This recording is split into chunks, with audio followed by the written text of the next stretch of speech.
दो नाम का स्मरण अपने पास में रखिएगा। चलो सब लोग बोलेंगे, पहला नाम कौन सा है? अर्पणा। और दूसरा नाम कौन सा है?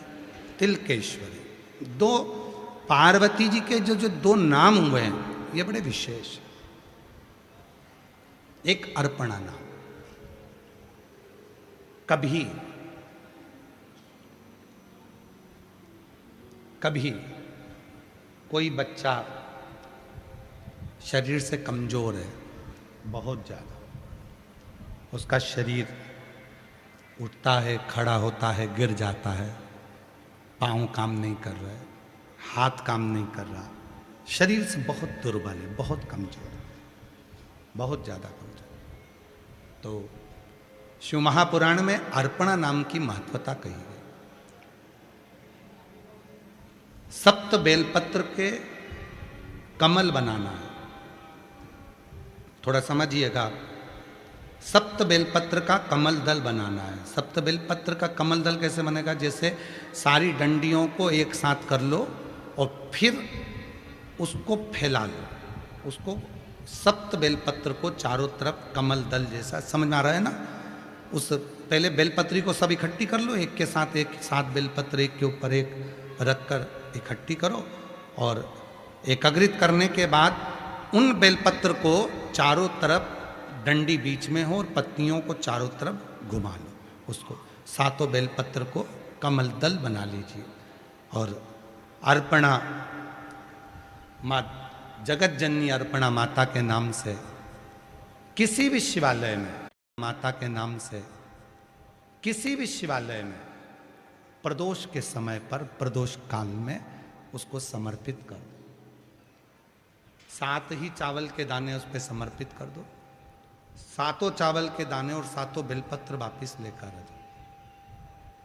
चावल का दाना सुबह के समय पीस कर या भोजन में मिलाकर, वो जो कमज़ोर बच्चा है, जो शरीर से बहुत कमज़ोर है, कोई अगर लकवे से ग्रसित हो जाता है, कोई पैरालिसिस हो जाता है, कोई का शरीर एकदम दुर्बल, कोई बीमारी के कारणवश हो जाता है, नहीं काम करता, उसके लिए भी काम करेगा। चावल का दाना सुबह सुबह पीस कर खिला दो, एक दाना, या फिर भोजन में मिलाकर खिला दो। बेलपत्र की पत्ती भले सूख जाए, उसको रखकर बारीक पीस कर उसको नरम कर कर या तो भोजन में मिलाकर खिला दो, ऐसे ही खा ले तो ऐसे ही खिला दो। 7 दिन का नियम पूरा पूरा करिए, आपको खुद मालूम पड़ेगा कि 9वें दिन से उसके शरीर में एक ऊर्जा आने लगेगी और वो धीरे धीरे अपने शरीर पर स्थिर हो। अर्पणा,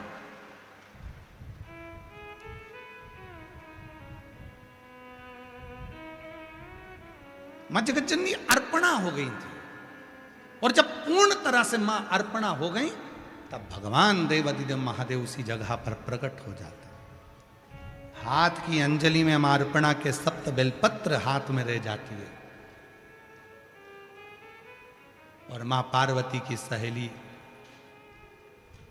गजमुखी के पास में धान का पात्र रह जाता है। गजमुखी के पास में धान का पात्र है। पार्वती जी की सहेली थी गजमुखी, शरीर नारी का था, चेहरा हाथी का था, गजमुखी थी।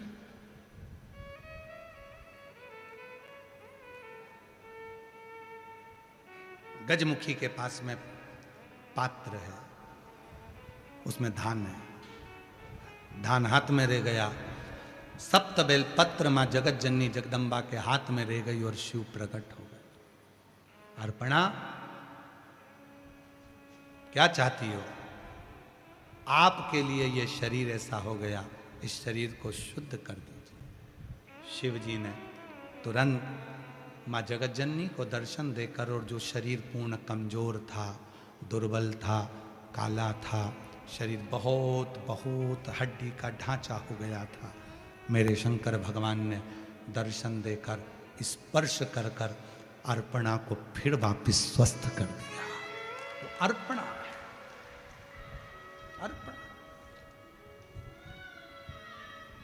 एक, और शंभु शरण है। जिस लड़का लड़की की शादी ना हो, 25-30 साल के हो गए, 32 साल के हो गए, 40 साल के हो गए तो भी विवाह नहीं हो रहा, उसको एक नियम बना लेना चाहिए। नीम के पेड़ के नीचे घर में से 1 लोटा जल भरकर नीम के पेड़ में चढ़ाना प्रारंभ कर दो। जो कुल की देवी होती है वो स्वयं माद्य शक्ति शीतलता धारण कर कर उसका मंगल विवाह कराई देती है।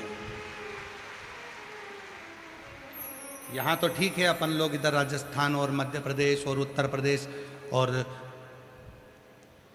अपन सब इस उत्तर साइड के निवासी हैं, पर यदि दक्षिण में जाएंगे ना तो दक्षिण में देवी जी के मंदिर से ज़्यादा नीम के पेड़ की पूजन होती है, माँ दुर्गा भवानी के रूप में, माँ आदिशक्ति के रूप में।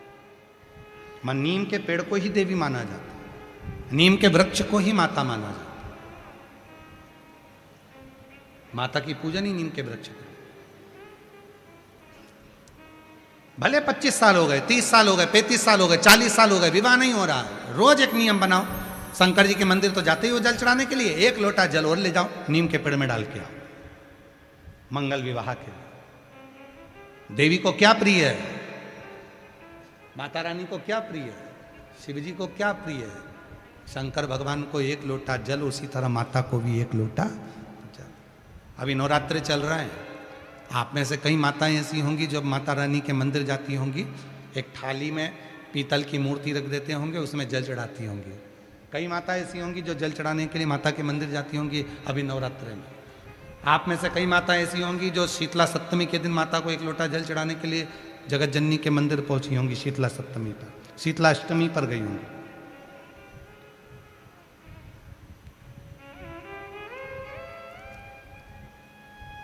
जगत जननी की पूजन। अब मां जगत जननी दुर्गा भवानी, मां आद्य शक्ति पार्वती जी शिव की साधना में लगी हुई थी और रेविका मां आद्य शक्ति पार्वती की साधना में लगी हुई थी, उनकी आराधना कर रहे।